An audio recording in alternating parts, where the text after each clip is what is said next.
Hi, welcome back to the channel. I wanted to make this video because I've been on YouTube for just over 5 years now, which has gone in the blink of an eye like that. And the reason why I started my YouTube journey was because I was at a crossroads in my life. I wasn't quite sure what I wanted to do. I was looking for a new challenge, a new opportunity, a new way of earning some money. I'd been doing property developing for the previous 10 years. And I'd just come to the end of the road on that one. The builders were driving me mad. I just really couldn't continue doing it. So I'd read about all of these YouTubers making tons of money, being really successful. And I thought, it's too late for me. I was over 50 at that time. And I just thought, if it had come along when I was like 14, 13, then I probably would have been smashing it by now. I'd be a billionaire, but it's too late for me. But I was wrong. It wasn't too late for me. And as you can see from today's figures, I've had over 170 million views on my channel and clocked up over 450,000 subscribers. And this was somebody that had no background in social media. I didn't have any background of making videos. I wasn't working in media. I didn't really have any idea what I was doing. I just had a desire to give it a try. And the reason why I wanted to make this video is really to tell you a little bit about my story, but also to encourage you to have a go yourself. And you might be sitting there thinking, don't be ridiculous, Joe. It's okay for you because you're very confident and you can do all of this talking, but it doesn't work for me. I'm too old. I can't speak properly. I just can't do any of it. But I'm going to prove you wrong. Now, just in terms of my own journey, as I said, I started off, I was a property developer at the time. And so I married the two together and I started making videos about those builds. So if you look back on my channel, you'll see all the old videos are basically of building sites and me talking about things happening. And what I didn't appear in any of those videos. I wasn't in them. My face does not appear, but I just did voiceovers. I filmed some stuff happening and then I explained what was going on. So it worked because people were interested to see what was happening, and also they wanted to understand why builders do things the way they do, because most builders don't tell you, they just do it, and you have to work out yourself what's going on, whether it's right or whether it's wrong.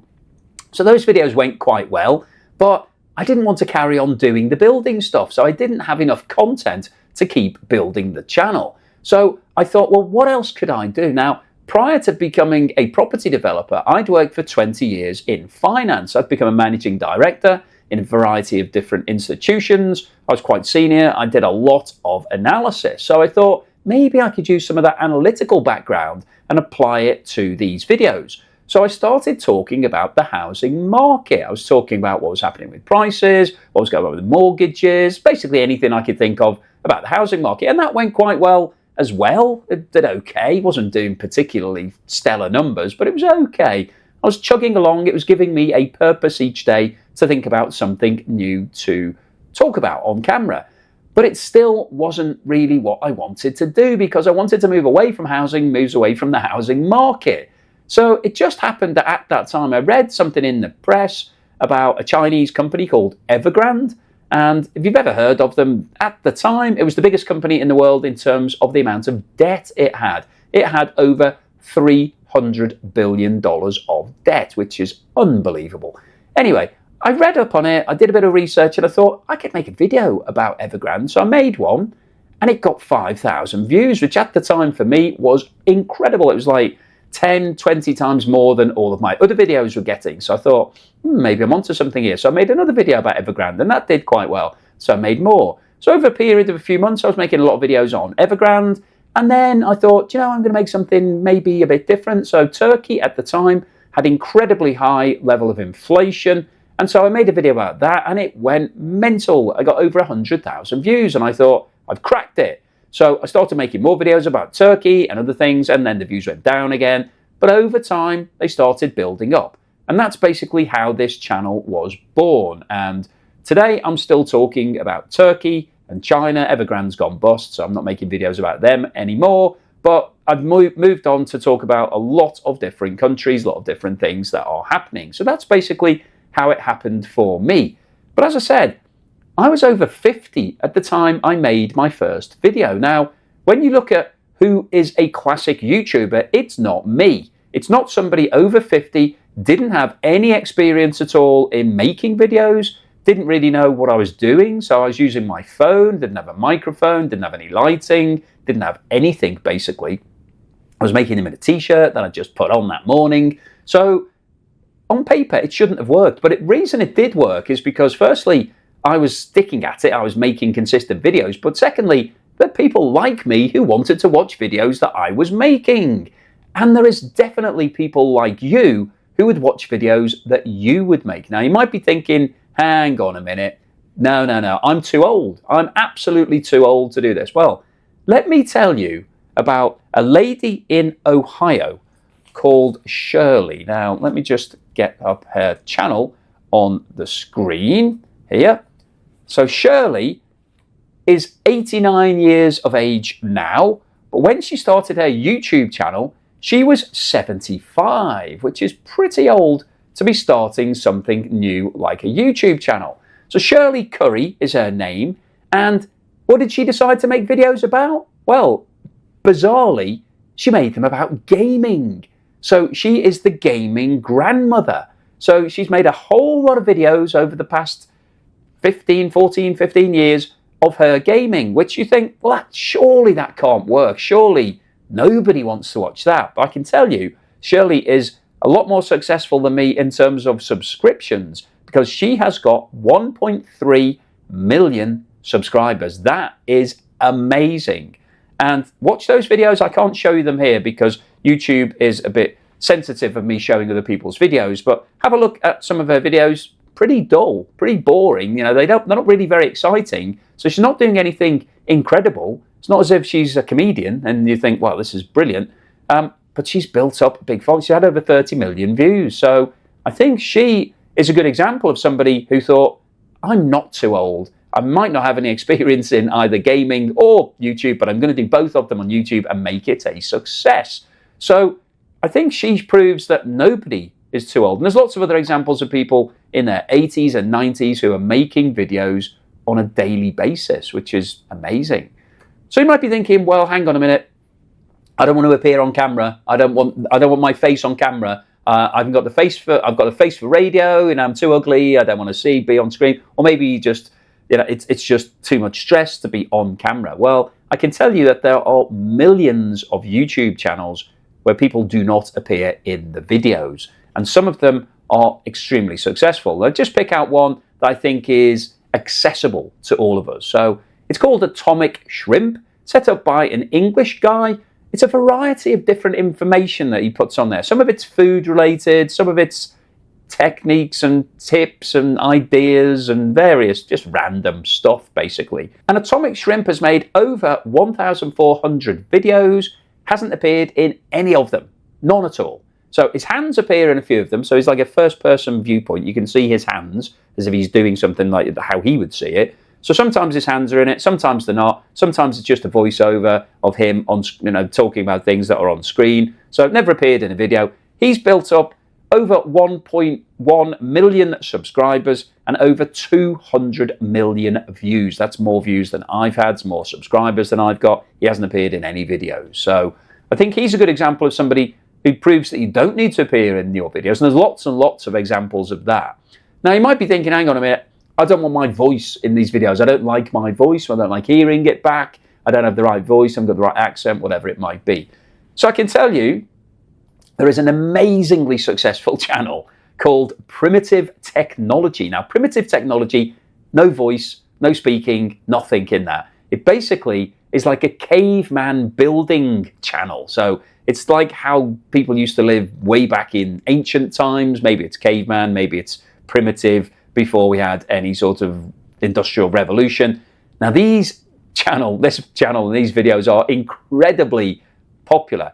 So it's built up over 11 million subscribers and it's clocked up over 1.2 billion views. Wowza, that is, that's like, if I spent my whole life on YouTube, I doubt I would get to those levels of 11 million subscribers and 1.2 billion views. But these guys have done it. They've never even spoken on camera. It's basically videos of them making a clay hut or chopping down a tree using a primitive axe or something like that. So again, it just proves You don't need to put your own voice in there. Now, that's obviously an extreme example, but it shows you that there is a market for anything on YouTube. Now, you might be thinking, okay, you've convinced me. I'm not too old. Maybe I don't want to appear on camera. Maybe I don't want my voice in there. There is a way of doing this. I could do something. But what about the content? I don't want to talk about all the things that you talk about. Well, I can tell you, you can make anything on YouTube. There is literally a market for anything. If you like it, I can guarantee there are hundreds of thousands of other people around the world who also like it. Over 2 billion people watch YouTube every single day, all shapes and sizes, everybody who's got a different interest. So as an example of, what could you make content about? The History Guy is an American guy who loves history, and his channel is basically filled full of stories from history. Now, these are bite-sized stories, 5 to 10 minutes long. They're not all classics, so it's things that, basically you've never even heard of, just stories, basically. So just an interesting topic. And he's built up a subscriber base of 1.6 million people and has had over 415 million views. And all he is doing is telling stories on camera. You don't have to appear in those. You don't even need to use your voice if you don't want to. You can use AI these days. If you do one of these text-to-speech programs, you can just type something in and it will then create a voice for you. And I can tell you that the AI voices are pretty good these days. So not like it was a few years ago when it was very robotic, not the sort of Stephen Hawking's type. It's not like that. In fact, Stephen Hawking's, when he had his original voice machine, he was actually given the opportunity to update that to one that was much more natural sounding and didn't sound so robotic. But he actually quite liked it because it became sort of part of his personality. So that's why he kept on with that sort of robotic, sort of 1980s type voice, because he believed that that's what people associated with him. And I think they did. If he'd have suddenly had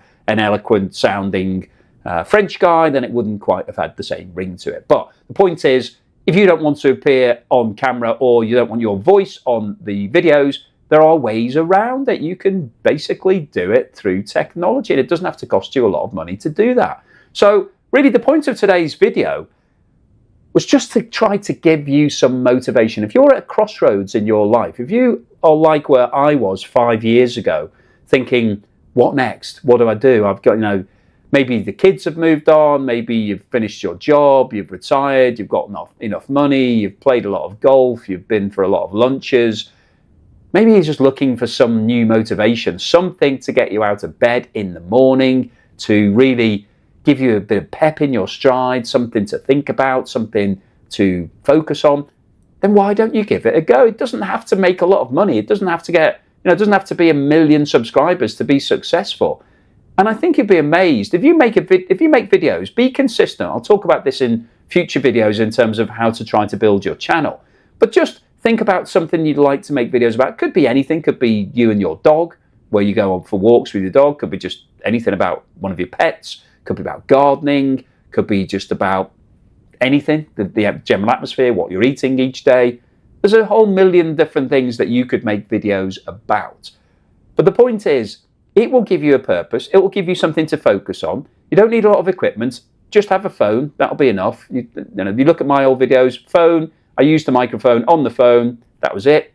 They're still getting views today, those videos. I don't know why, because they're not very good quality, but they are getting views today. So you don't need a lot of equipment when you first start. You don't really need to know a lot about editing. It's very easy to do. You can just do it on your phone if you need to. You can get low-cost editing software online. Really, costs you maybe $30, something like that, and that'll do you for the year. So there's lots of different ways of doing it. You'll be able to learn something new, teach yourself how to do it. Have a look at other channels. It's always a good thing to copy somebody else when you're first starting. Just see how they're doing it, what they're like, what their background looks like, what the lighting's like, how they're speaking, how they're presenting it, how long they are, how short they are. Loads of different ways that you can sort of pick up tips by just watching other people. And then over time, you will develop your own style. But give it a go, because I can guarantee it will give you a renewed focus, a renewed energy. It will give you something to really talk about with people. And you never know, it could be a massive success. Like the gaming granny. She didn't think that anybody was going to watch those videos. She's had over 30 million views. And people are making money from doing all sorts of things, and you'd be amazed at what people are interested in. One of my friends is a keen modeler. He makes model aircraft. In fact, he made them a lot when he was a boy, and then in COVID, he went back and started doing it again. He's now got a channel called Gary's Stuff. He's making planes on there. People are watching it. You know, it's great fun. It's become his whole life. He goes to conventions. People are getting selfies with him. All sorts of things. So there's something for everybody in terms of there's a niche. If you like it, I can guarantee other people will like it. Give it a try. You never know. What's the worst that could happen? It doesn't work. Then, you know, that's fine, isn't it? It's not the end of the world. But hopefully you've enjoyed this video for me talking about how I got started on YouTube. Hopefully it's been slightly inspirational, slightly motivational for you. I've showed you that anybody, any age, any size, any language can be successful on YouTube. Any content is also potentially popular. It doesn't have to be teenagers talking about fashion or makeup or gaming. That isn't what YouTube's all about. The 2 billion people watching every day, there's a whole variety of ages and interests out here waiting for you and your content. So hopefully you've enjoyed today's video. If you have, then please give me a thumbs up. Please subscribe if you haven't done so already. I'm currently holding a competition whereby you can win my beach house located close to one of the best beaches in the whole of the UK. You can get a ticket for only £5. You can get some bonus tickets if you buy more than one. Have a look at the QR code on the screen now, or the link in the description below. It'll take you through to the independent company that's hosting that for me. If you don't want the house, then you can take £250,000 in cash as an alternative prize. That's got to be worth doing. The reason I'm doing that is to help fund my channel. So there's lots of different things that we can talk about later, about other opportunities once you're onto YouTube and you've got started, but we'll come to that later. Thank you for watching this video all the way through to the end. I'll see you again on the next.